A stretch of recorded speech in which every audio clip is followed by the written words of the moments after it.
Morning star और evening star candle क्या होती है ये मैं आज आपको इस वीडियो में बताने वाला हूं। बट उससे पहले एक चीज जरूर याद रखना, इस वीडियो को यार पूरी लास्ट तक देखना। मैं कुछ ऐसे ट्रिक भी बताने वाला हूं जिससे आपको इन कैंडल को डिफाइन करने में आसानी होगी, और प्लस कुछ ऐसी टेक्निक भी होती हैं जिससे आप मॉर्निंग स्टार और इवनिंग स्टार फाइंड करने के बाद उसमें अपने हिसाब से मॉडिफिकेशन कर सकते हो। तो बहुत गौर से देखना इस वीडियो को, ठीक है। सबसे पहले हम समझते हैं कि मॉर्निंग स्टार और इवनिंग स्टार कैंडल होती क्या है। मॉर्निंग स्टार कैंडल में क्या होता है, तो यहाँ पे यार सबसे पहले एक कैंडल ओपन होती है। ओपन होने के बाद यार ये नीचे की तरफ क्लोज देती है, ठीक है, और एक बड़ी सी रेड कैंडल का फॉर्मेशन करती है, ठीक है। और उसके बाद सेकंड कैंडल ओपन होती है, तो फिर ये कैंडल ओपन होती है, बट ये न ज्यादा बड़ी कैंडल बनती है न ज्यादा छोटी कैंडल बनती है। छोटी कैंडल बनती है, एक डोजी टाइप ऑफ कैंडल बनती है। डोजी कैंडल क्या होती है मैं आपको पहले ही वीडियो में बता चुका हूं, ठीक है। उसके बाद बारी आती है थर्ड कैंडल की। थर्ड कैंडल जो बनती है, तो यहाँ पे जैसे रेड कैंडल एक बनी थी बड़ी सी,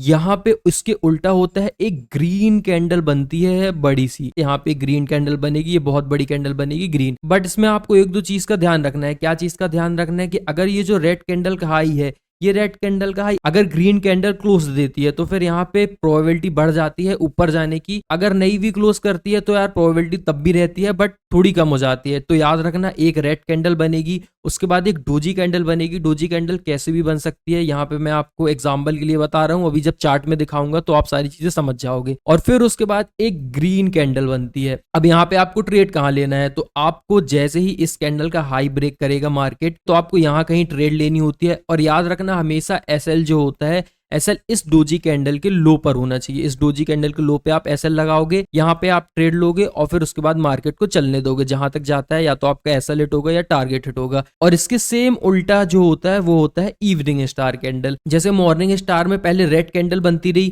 फिर एक डोजी कैंडल बनती रही, उसके बाद ग्रीन कैंडल बनती रही, तो मार्केट अप जाता रहा। इसमें क्या होता है, पहले एक ग्रीन कैंडल बनेगी, फिर एक डोजी कैंडल बनेगी, उसके बाद एक रेड कैंडल का फॉर्मेशन होगा। और सेम जैसा रूल मैंने आपको इसमें बताया रहा, वैसा ही रूल इसमें भी अप्लीकेबल होता है। यहाँ पे अगर इसका लो टूटेगा तो यहाँ पे आप ट्रेड लोगे नीचे साइड के लिए, और यहाँ पे जो इसका एसएल होगा वो होगा अराउंड इस कैंडल के हाई के आसपास का। यहाँ पे लो के आसपास का एसएल था, और यहाँ पे इस कैंडल के हाई के आसपास का एसएल रखोगे, क्योंकि ये हमारी बेरिश पोजीशन है। तो अब मैं आपको ये सारी चीजें चार्ट में समझाता हूँ। ओके, तो ये निफ्टी 50 का चार्ट है, यहाँ पे मैं आपको बताने वाला हूँ। और एक दो चीज और एक्स्ट्रा है जो बहुत इंपॉर्टेंट है, उस चीजों को बहुत ध्यान से सुनना। अगर आप यहाँ पे देख पा रहे हो, तो यहाँ मार्केट बुलिश था कि यहाँ मार्केट ऊपर गया, उसके बाद ये एक कैंडल बनाया, ये ग्रीन कैंडल बनाया, उसके बाद एक डोजी कैंडल का फॉर्मेशन हुआ, फिर अगेन एक बेरिश कैंडल का फॉर्मेशन हुआ, यानी रेड कैंडल का। आपको क्या करना है, आपको इस जगह, इसका लो टूटा इस जगह के आसपास, यहाँ पे ट्रेड लेना है, और हाई के आसपास का एसएल अपना प्लेस करना है। तो यहाँ से कंटिन्यू मार्केट नीचे फॉल किया है, नीचे फॉल किया है,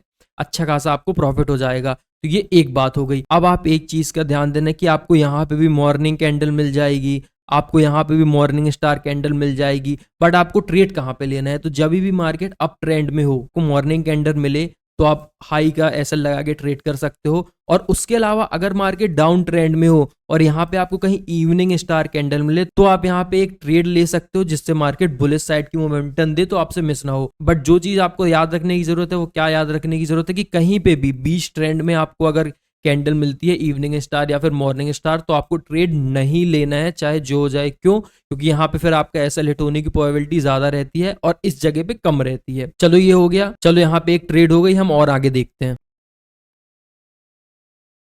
देखो, एक यहाँ पे इवनिंग स्टार कैंडल और बनी है। अब यहाँ पे एक इवनिंग स्टार कैंडल और बनी है, बट ये कैसे, यहाँ पे तो अगर आप लोग देखोगे तो पहले यहाँ पे एक ग्रीन कैंडल बनी, फिर एक रेड कैंडल बनी, फिर एक ग्रीन कैंडल बनी जो दोनों डोजी थे, उसके बाद एक बड़ी सी रेड कैंडल आई है।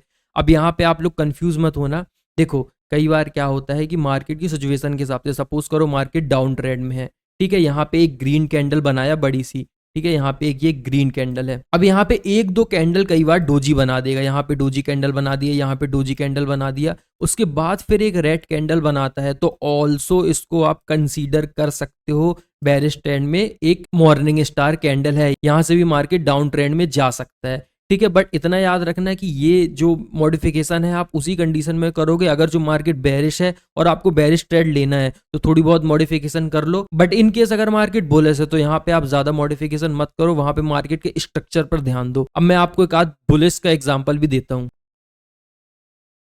ये देखो यहाँ पर एक रेड कैंडल बनी, उसके बाद एक डोजी कैंडल बनी, उसके बाद फिर एक ग्रीन कैंडल बनी और फिर यहाँ से जैसे ही हाई ब्रेक किया तो मार्केट ने अपनी अपसाइड की मोमेंटम कंटिन्यू करी। एक दो चीजों का मैं आपको ध्यान दिखा दे रहा हूँ। आपको कई सारी जगह ऐसी मॉर्निंग स्टार और इवनिंग स्टार कैंडल मिल जाएगी, इसमें कोई इशू नहीं है। बट आपको ध्यान क्या रखना है, जो सबसे ज्यादा इंपॉर्टेंट आपको ध्यान रखना है कि आपको कहीं पे भी ट्रेड नहीं करनी है। अगर आपका ट्रेंड नेगेटिव है यानी बेरिश ट्रेंड है तो कोशिश करो कि आपको ज्यादातर बेरिश ट्रेड ही मिले। आप हाई पे ट्रेड करने की कोशिश करो जहां से मार्केट नीचे गिर जाए। इनकेस अगर जो मार्केट बुलिश है तो आप कोशिश करो कि हमेशा बुलिश ट्रेड लेने की ही कोशिश करो। यार ट्रेंड इज योर फ्रेंड, ऐसे ही नहीं लोग बोलते हैं, है ना। तो ये चीजें आप ध्यान रखो। उसके बाद आपको risk and reward ratio manage करना है, अपना स्टॉप लॉस भी मैनेज करना है, ये सारी चीजें मैनेज करना है। और तो मार्जिन रूल भी अब बढ़ने वाला है तो वो भी मैनेज करना है। ये चीजों का ध्यान रखो। इसके अलावा और भी मैं आपको चार्ट पैटर्न बताने वाला हूँ, बट हमेशा इतना याद रखना है कि ये जितने भी चार्ट पैटर्न होते हैं, चाहे आप इंडिकेटर यूज कर लो, चाहे चार्ट पैटर्न कोई भी यूज कर लो, ये मैक्सिमम 60 to 70% टाइम ही काम करते हैं। इसलिए आपका risk and reward ratio manage होना बहुत ज्यादा जरूरी है। जो प्राइस एक्शन होता है वो ज्यादा काम करता है। तो मैं आपको प्राइस एक्शन की भी कुछ बहुत इंपॉर्टेंट चीजें बताऊंगा आगे चल के, बट अभी के लिए ये याद रखना, ये है मॉर्निंग स्टार और ये है इवनिंग स्टार। हमेशा मॉर्निंग स्टार को जो ट्रेड लेना है वो लेना है आपको बेरिश ट्रेंड में, और हमेशा इवनिंग स्टार को जो ट्रेड लेना है वो लेना है बुलिश ट्रेंड में। ये दो तीन चीजों का आप ध्यान रखो। उसके बाद मैं मिलता हूँ किसी और वीडियो में।